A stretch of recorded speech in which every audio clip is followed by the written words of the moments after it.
면접관이 왜 이직 사유에 대해서 물어볼까요? 이직했으니까요. 이직했으니까 왜 이직했는지 물어보는 거죠. 하지만 여기서 이제 우리가 깊게 고민해야 될 거는 이직 사유를 왜 물어볼까요? 이게 아니라 본인의 이직 사유가 면접관의 회사에 어떠한 영향을 미치는지를 판단하는 게 중요한 거예요. 예를 들어서 이직을 했는데 첫 번째 직장에서 3년, 그리고 현재 직장에서 5년째 일을 하고 있고 현재 이렇게 세 번째 회사에 지원을 한 거다. 그러면 당연히 이 사람이 성실하다든가 hon기라든가 이런 거에 대해서는 어느 정도 검증이 된 거죠. 최소한 3년 이상 근무를 다 했으니까. 그러면 이제 면접관은 궁금한 거예요. 3년, 5년 이렇게 길게 오랫동안 근무를 하셨는데 왜 우리 회사로 이직을 하려고 하느냐. 이제 이때 프레임이 제대로 만들어진 거예요. 이제는 면접관이 듣고자 하는 그 이야기만 진정성을 담아서 정확하게 하면은 합격할 수 있습니다. 예를 들어 이런 거죠. 네.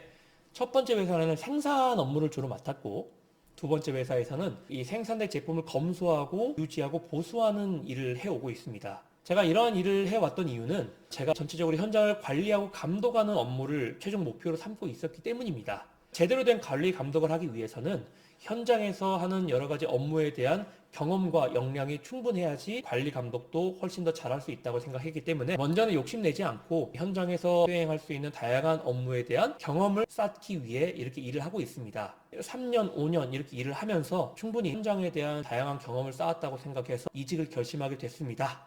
이렇게 얘기하면 너무나 합당한 사유잖아요. 예전에 영상 한번 찍었는데 이직은 반복되고 있는 과정이 아니라 이 최종 목표를 위한 마무리된 과정이어야 된다 라는 식의 이야기를 한 적이 있거든요. 그러니까 이 이직의 이유가 당신네 회사에 들어가기 위해서 이직을 해왔던 거다. 이때까지 경력을 쌓기 위해서. 근데 지금 이렇게 5년, 3년간 일을 했다라면서 최종적으로 이 회사에 들어가기 위해 경력을 쌓은 거다라고 이야기했잖아요. 근데 이렇게 이야기했지만 간접적으로 다른 역량까지 다 검증이 된 겁니다. 어떤 역량이 검증됐을까요? 예를 들어 이런 거예요. 우리 회사에서 관리 감독 직무를 하기 위해서 생산과 유지 보수 업무를 해왔던 사람이라면 다른 사람이 3년, 5년 일했던 것과는 다르게 저 일을 어떻게 해야 되는지, 어떤 부분이 빈약한 부분이고 어떻게 보완을 하고 어떻게 해야 효과적으로 더욱더 생산량을 높이고 설비 효율을 높일 수 있는지 이런 걸 꾸준히 연구하고 고민했을 거 아니에요. 그냥 생산 일을 하면서 돈을 버는 것이 목적이었던 사람과는 다르게 내가 애초에 목표가 관리 감독이니까 그 관리 감독을 잘하기 위해서 현장 업무의 어떤 부분을 캐치하고 디테일하게 파악해야 되는지를 끊임없이 고민했을 거 아니에요. 그러니까 생산 업무를 그냥 생각 없이 3년 했던 사람과 관리 감독을 잘하기 위해서 생산 업무의 경력을 3년간 쌓은 사람의 이 3년의 차이는 엄청나다라는 거죠. 그러니까 업무 태도, 업무에 대한 역량, 경험 이런 모든 것들이 그냥 생산 일을 생각 없이 했던 사람과는 비교될 수 없을 정도로 큰 갭이 발생하게 되는 겁니다. 이런 사람들은 이제 업무에 대한 태도, 또는 자신의 성향의 장단점, 채용되면 어떤 마음가짐이 일할 건지 이런 것들이 이미 다 어필이 된 거예요. 그러니까 추가 질문이나 꼬리 질문도 없이 금방 합격할 수 있는 거죠. 그래서 가끔씩은 이러더라고요. 저한테 코칭을 받고 면접이 끝나신 분이 연락 와가지고 강사님 저 큰일 난 것 같아요. 왜요? 다른 사람들은 막 질문을 5-6개 받았는데 저는 2개밖에 안 하더라고요. 관심 없으니까 그런 거 아닙니까? 물론 관심이 없어서 그럴 수도 있었겠지만 저는 그분에게 관심을 가지지 않을 거라고 생각하지는 않았어요. 왜냐하면 스토리가 너무 좋았으니까. 그래서 물어봤죠. 다른 사람이 질문 받은 게 다른 주제로 5-6개를 받았습니까? 아니면은 한 질문에 대한 꼬리 질문 형식으로 더 추가가 됐습니까?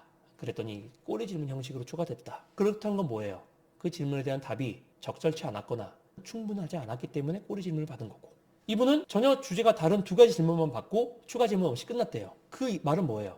답안이 면접관이 듣고자 하는 답을 명쾌하게 했다. 또는 충분한 답이 되었다. 그러니까 패스된 거예요. 합격.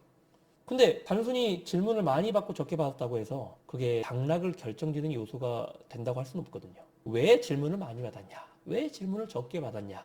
이러한 이유를 명확하게 파악해야 되는 거죠.